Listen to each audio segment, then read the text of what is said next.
Bismillahirrahmanirrahim. Assalamualaikum warahmatullahi wabarakatuh. Nama saya Ahmad Gali Permana.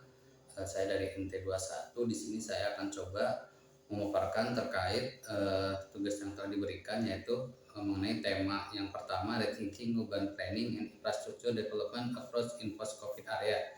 Dan yang kedua adalah pengembangan infrastruktur transportasi dan problematikanya di Indonesia. Baik, yang pertama saya akan mencoba membahas atau mereview terkait Rethinking Urban Planning and Infrastructure Development Approach in Post-COVID Area, atau bagaimana cara memikirkan kembali perencanaan kota dan pembangunan infrastruktur pasca pandemi COVID.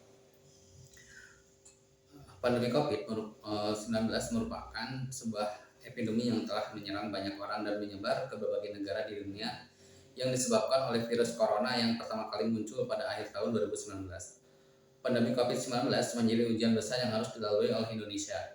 Dalam konteks infrastruktur, sebagian besar pembangunan fisik atau aktivitas konstruksi menjadi tertunda karena tingkat penularan virus yang sangat tinggi.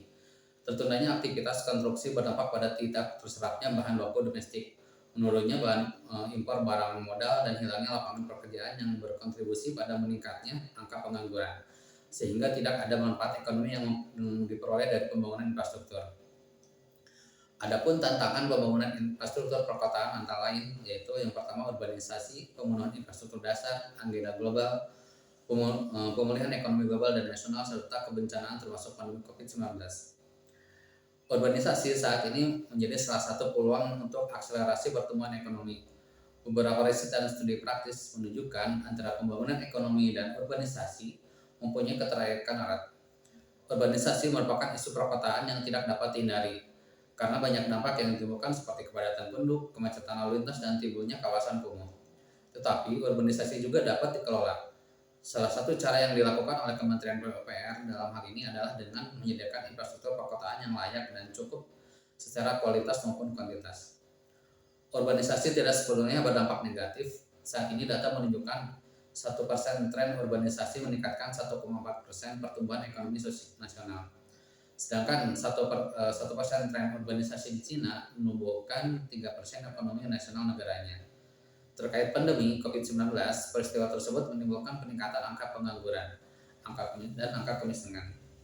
Untuk turut mengatasi hal itu, Kementerian PUPR melakukan program padat karya, yang salah satu tujuannya untuk tetap menjaga daya beli masyarakat. Tidak bisa lagi melakukan pembangunan seperti biasanya, apalagi untuk Indonesia dengan tingkat kepadatan penduduk yang tinggi, khususnya di kawasan metropolitan seperti Jabodetabek Punjur, Bandung Raya, Gerbang Kartosusila, Kedung Syukur, Maminasata, dan lainnya. Pada kawasan itu, polusi udara dan air dan tanah diperburuk dengan meningkatnya suhu udara area perkotaan. Kelangkaan ruang perkotaan untuk pesepeda, pejalan kaki, dan ruang publik untuk beraktivitas aktif. Hal ini mendorong rentannya kota-kota itu terhadap pandemi. Untuk menciptakan kota yang berketahanan, smart, green, resilient, harus dilakukan perencanaan kota yang terintegrasi. Dengan demikian, perencanaan pembangunan berketahanan pandemi dapat didefinisikan sebagai proses perencanaan dan implementasi pembangunan yang mengharusutamakan pandemi secara holistik, mulai dari perencanaan, pelaksanaan, hingga evaluasi. Proses perencanaan ini nantinya akan menciptakan masyarakat atau ekosistem yang memiliki ketahanan terhadap pandemi.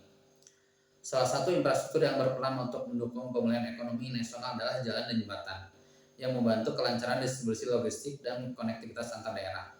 Pembangunan infrastruktur seperti jalan dan jembatan adalah upaya peningkatan konektivitas, memperkuat daya saing infrastruktur, dan mempercepat pembangunan transportasi yang mendorong pembangunan industri nasional. Arah kebijakan tahun 2022 akan didorong melalui penguatan infrastruktur digital serta efisiensi logistik dan konektivitas. Di samping itu, pembangunan juga diarahkan dalam bentuk infrastruktur padat karya yang mendukung kawasan industri dan pariwisata. Pemerintah juga akan fokus terhadap pembangunan sarana kesehatan masyarakat dan penyediaan kebutuhan dasar seperti air, sanitasi, pemukiman untuk mendukung penguatan sistem kesehatan nasional. Ini semua dalam rangka meningkatnya kapasitas penanganan menghadapi pandemi COVID-19.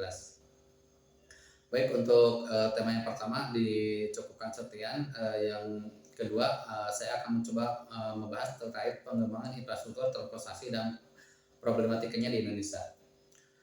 Transportasi menjadi simbol konektivitas yang mampu mengikat dan merajut keberagaman identitas seperti suku, budaya, ras, dan bahasa.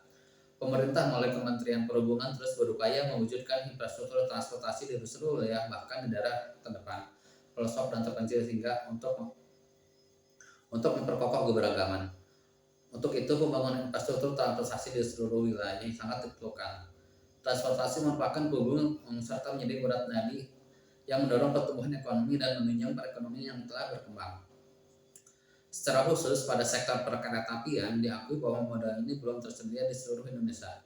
Saat ini tengah melakukan pengembangan proyek kereta api nasional baik di wilayah barat, tengah, dan timur Indonesia. Hal ini dilakukan guna mengembangkan transportasi perkotaan berbasis kereta api untuk transportasi dan logistik yang terintegrasi dan berkelanjutan. Kereta api menjadi satu-satunya yang tidak terpisahkan dari rakyat. Kereta api menjadi alat mobilitas dan konektivitas yang sangat fundamental termasuk paling ekonomis. Pengembangan proyek kereta api nasional di barat, tengah, dan timur Indonesia menjadi salah satu gagasan untuk menjadi misi pemerintah ke depannya, guna membangun simpul konektivitas regional. Proyek ini guna mengembangkan transportasi perkotaan berbasis kereta api. Dalam artian, tidak hanya berbasis pada transportasi darat saja, tetapi jalur kereta yang dibangun dan dikembangkan diharapkan dapat memfasilitasi semua lapisan masyarakat di seluruh wilayah Indonesia. Pengembangan transportasi berkaitan erat dengan infrastruktur pembangunan, seperti jalan tol, bandara, monorail, dan sistem angkutan barang di pelabuhan. Namun demikian, tidak semua pembangunan infrastruktur dapat menyelesaikan permasalahan transportasi di tanah air. Permasalahan transportasi di tanah air tidak hanya sekedar membangun jalan raya, namun juga harus memperhatikan kebiasaan masyarakat dan lingkungan dalam penggunaan transportasi umum. Sebagai contoh, kondisi jalan raya di kota Jakarta dan Bandung yang didominasi kendaraan pribadi dan truk-truk besar pengangkut barang, kualitas lingkungan itu juga banyak dipengaruhi oleh aktivitas transportasi yang secara terus-menerus akan terakumulasi seiring berjalannya waktu, hingga memakaikan perhatian banyak kalangan bahwa ada sesuatu yang keliru dalam menentukan kebijakan dan perencanaan. Keterkaitan antara transportasi dengan lingkungan meliputi sektor yang sangat lebar. Dampak yang timbul bisa akibat keberadaan dari infrastruktur transportasi secara fisik mempengaruhi lingkungan sekitarnya atau akibat pengoperasian fasilitas tersebut. Faktor-faktor yang terkait dengan pengoperasian moda-moda transportasi bersifat sangat dinamis karena tingkat gangguannya tergantung dari volume penggunaan, jenis moda, dan teknologi yang digunakan. Dampak lingkungan yang dirasakan akibat pengoperasian transportasi ini yang umumnya menjadi isu yang berkepanjangan karena terus berkembang seiring dengan perkembangan aktivitas manusia. Perencanaan transportasi wilayah juga tak lepas dari aspek-aspek seperti penurunan penduduk dan urbanisasi, perkembangan bentuk perkotaan, perkembangan jenis aktivitas atau tata guna lahan, kebijakan desentralisasi fungsi-fungsi wilayah dan otonomi daerah, serta penurunan ekonomi yang makin tinggi. Tantangan yang belum terselesaikan mencakup pertama, peningkatan akses dan keterjangkauan. Hal ini terutama berkaitan dengan negara berkembang di mana akses dari pedesaan yang masih terbelakang terhadap pasar dan fasilitas lain yang perlu peningkatan. Yang perlu mendapat fokus perhatian menyangkut jaringan transportasi pedesaan dan pelayanan umum angkutan umum sehingga biaya transportasi secara umum baik untuk barang maupun orang bisa ditekan. Kedua adalah penanganan krisis pemeliharaan.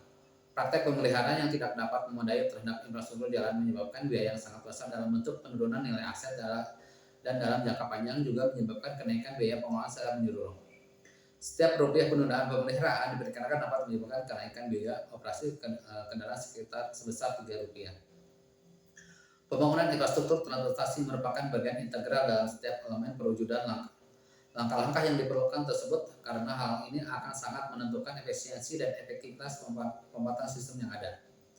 Pemantauan yang menyangkut aspek teknologi, regulasi, dan perilaku pengguna perlu diberi prioritas. Strategi implementasi perlu dirumuskan untuk mencapai kondisi yang lebih berkelanjutan dalam hal operasional, ketersediaan sistem yang lebih ramah lingkungan, serta penggunaan sumber daya. Pendidikan bagi publik perlu digalakkan untuk meningkatkan partisipasi publik ke arah yang diinginkan. Baik, demikian yang bisa saya sampaikan dari kedua tema ini. Mohon maaf apabila ada kekurangan. Terima kasih. Wassalamualaikum warahmatullahi wabarakatuh.